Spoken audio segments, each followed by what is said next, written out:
and welcome to the DecisionWise Engaging People podcast. My name's Charles Rogel, Senior Consultant here at DecisionWise. Today, I'm joined by Dave Long. Hello, everybody. Dave is one of our senior consultants here as well and Vice President of Assessment Services. Today, we're going to talk about 360-degree feedback and more specifically, how to use them effectively within your organization. So, Dave, you want to set us up a bit about this topic and the different kind of facets of using 360s effectively? Yeah, I think most organizations or most larger organizations are using 360s really on a daily basis. And we at DecisionWise deal with a lot of these organizations that are running 360s in their organizations. And what I've noticed over time is that different organizations use 360-degree feedback for different reasons. Yeah. I've noticed that a lot of organizations, as they get into or start in the 360-degree feedback process, they kind of jump in with both feet without fully considering, what are we using this for? What is the purpose? Yeah, and the implications. What are the implications associated with it? So as I've kind of thought about this and have worked with these organizations on this, we've really kind of put together 4 different ways that organizations might approach 360-degree feedback or might utilize 360-degree feedback that I want to talk about a little bit today, and then different ways to go about maximizing the effectiveness of each one. That's great. Yeah, because for example, clients, if they're not deliberate about this and don't kind of think it through, it can quickly derail their program as they get requests from different managers that want to use them in different ways that they didn't have intent for. So if you don't quite know kind of how you're using them and you kind of let different influences get involved, you can quickly kind of spin in different directions and lose control of it a bit. Yeah. And one of the things that we often ask, and one of the first questions that I will ask an organization or an HR department that I'll be working with when they're thinking about rolling out 360-degree feedback in their organization, one of the first questions I ask, is this going to be for development or is it going to be for performance? Are we trying to evaluate someone's performance or are we trying to help them develop? And of course, everybody will say a little of both. Yeah, a little bit of both. Now, and that might be true and that might be okay, but how we approach something for performance will be completely different from how we approach something for development. Right. And I would say if you are looking to help an individual who's maybe a high potential, somebody that you're really looking to develop, already doing well and looking to develop them further, then I would say you would want to design your program around that person to be very developmentally focused, which means we might approach it differently than if we were doing it for performance. If we're doing it for an individual's performance, we're really looking at oftentimes, and this is the way, Charles, you know this, a lot of organizations come to us and say, well, we've got a low performer, so we want to put them through a 360. Yep. If we have a low performer that we want to put through a 360, we're really looking at doing this for the purposes of raising that person's performance. Mm-hmm. The interesting thing about that is, if you have a low performer who's not performing well, how low of a performer are they? And what is really the purpose of this? Are we doing a 360 because you don't want to have the uncomfortable conversation with that person? Or are we doing this as to augment some other performance process that we're going through with them? Somebody who no longer offers much value to the organization, or in some cases offers no discernible value to the organization anymore, that's not the kind of person that I would put through a remedial 360 or performance 360. Right. In that case, we're saying it's just performance management. So manage this person for their performance instead of using a 360 in this case. You and I, having coached through many people through 360s, I'm sure, Charles, you've had experiences where you've coached somebody for an organization who's an underperformer, somebody that they don't even intend to retain. Yeah. Somebody that's kind of on their way out of the organization. Well, I would say I think it's okay to do that, but what happens the next time you want to use a 360 for somebody in that organization? What would your assumption be? Oh, those are the kiss of death now. No one wants to do them. So they've got now this completely bad reputation that, hey, on your way out the door, we're going to give you a 360. Everybody's going to beat up on you and you're going to leave. So not the ideal way to use a 360 for performance. Now, there are ways to use a 360 for performance. For example, and this is an example that I ran into just a couple of months ago. Organization comes to me and they say, we've got this extremely valuable person on our leadership team, tons of institutional knowledge, a go-to person. Anytime we have a question, anytime we need to get something done, this is a go-to person in their organization. Yeah. But she is wearing people out from a personal standpoint. So she's really hard on relationships, a little bit volatile, can rub people really the wrong way. So there's just this one thing about her that we really want to get her some feedback on, but she's indispensable to the organization. We absolutely have to have her. We absolutely have to retain her, but we want to work with her on this issue. So now we've got a situation where this person has been communicated to. This is a person that we would like to retain. This is a person that we find to be very valuable, but there are a couple of things maybe that she needs to work on in order to improve. And by the time I got to this person in a 360 conversation, this person had already received the feedback from her manager. Yeah. So she's received this feedback from her manager. Now we're going to everybody else as part of this remedial 360 to get other insights and other thoughts and other comments from other people in order to help boost her performance. The people that were chosen for this 360 were chosen for her. She didn't choose them. Otherwise, she could stack the deck. Sure. This is, again, performance 360 would be different. However, when somebody's doing this just for their own individual, purely for individual development, we might have them choose their own raters, their own people who might give them feedback. So again, there's different ways that we might approach these things, and we communicate something to the people going through the 360 process by how we design the process. So if I'm having all of my raters chosen for me, everybody who's giving feedback, that was chosen for me. I get a copy of my report, but so does my manager, and HR has a copy that they're running around with. Does that really feel like, to me or to you, Charles, would that feel like you're doing that for your own individual development, or does that feel like there's some ulterior motive? Right. No, that's one of the key questions is who's going to see the report, and that'll help you quickly determine if it's for development or performance. If it's just for the individual, they get to see it, they can share it as they wish, then it's for development for most times. But if we are holding, if other people are going to be looking at it and using it, then it's for performance.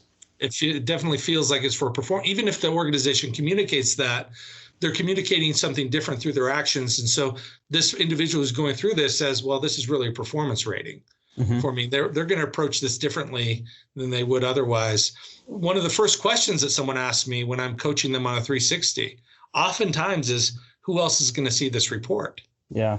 They're very interested to know who else is going to see the report. So if I'm doing this for peer development, it's really nice for me to be able to say, you know what, you're the only one who sees the report. You're the only one who controls the report. Yep. It's up to you. Now I'm going to encourage that person, go talk to your manager about the report. How much of the report that they want to share with their manager, that's up to them, but I'm going to encourage them to do it. But nevertheless, I've communicated something to them by setting up the process for development as opposed to setting it up for performance interventions or remedial 360s. Yep. So that's something to consider as you build out your 360-degree feedback strategy. We want to know first, is this for development or is it for performance? The second thing that we want to know is, are we putting one individual through this, or are we planning on rolling this out to the larger organization? If I'm only putting one individual through this, one high potential or one underperformer for performance or development, then I might just take an off-the-shelf 360, use that. Whatever assessment is going to be just fine as long as it hits most of the leadership competencies I'm looking for. We can put them through that. They're going to have an assessment that can help them with their development. Yeah. If I'm rolling it out, and maybe I'll throw this to you, Charles. If you were to roll it out to the larger organization, how might that change the way you approach the design of the 360 assessment? Yeah, so now you're starting to think about, okay, does this, if you're looking at a standard kind of 360 off the shelf, you're looking at the behaviors and competencies and asking if they're very relevant or how relevant they are to the organization, how likely are people to be able to respond to those questions.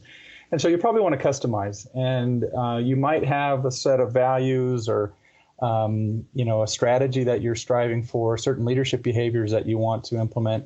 And so then if it's enterprise-wide, you're really looking at creating a set of leadership competencies to measure everyone against. Yeah, I love that. That's exactly the way that I would look at it and approach it, is to say, look, there's an opportunity here. Mm-hmm. We have the opportunity to sort of design our leaders in the way that we want them to be designed.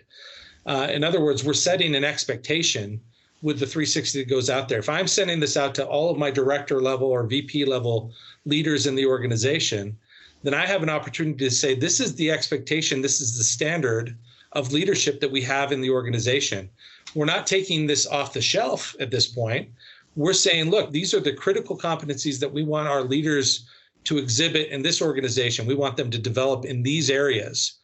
So now, because you've communicated this through a 360-degree feedback tool, now people know the game that they're enlisted to play, right, so to speak. They know the rules of the game. These are the things that we expect of our leaders. So if you expect to be an organization where you have a feedback culture, where you expect people to be able to give and receive feedback, you would want to put into your assessment that your leaders are skilled at providing feedback to other people and also in receiving feedback from other people. So if you really want to drive that in your culture, you have the opportunity with the 360 that's being rolled out to everybody to try to drive that behavior through, including it in the 360.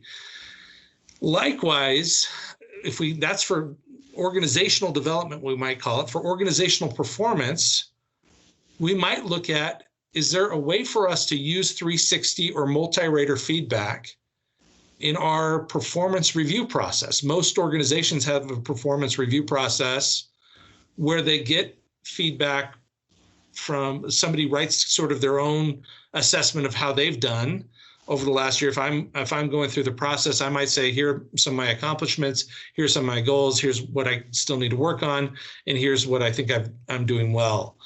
And my manager might write that for me. A lot of organizations find benefit in also gathering that feedback from other people as well. So you might think about, how can we use 360-degree feedback for the organization in a performance sort of setting? Well, I think that's possible. We don't see that happen as often, but I think we're seeing more and more of it. One of the things that I would say, though, is oftentimes an annual review is happening all at the same time.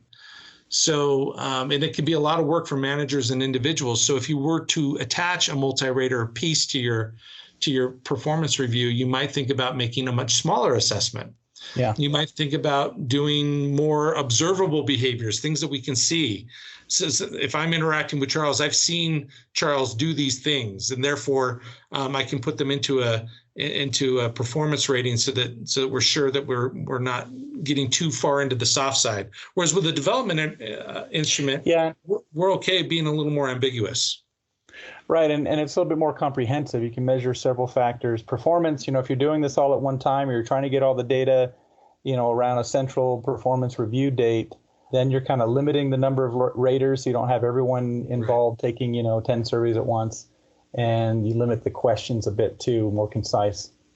And that's really the key to it. But you have the same opportunity as you did with the organizational development sort of 360, where you're designing a competency model for your organization.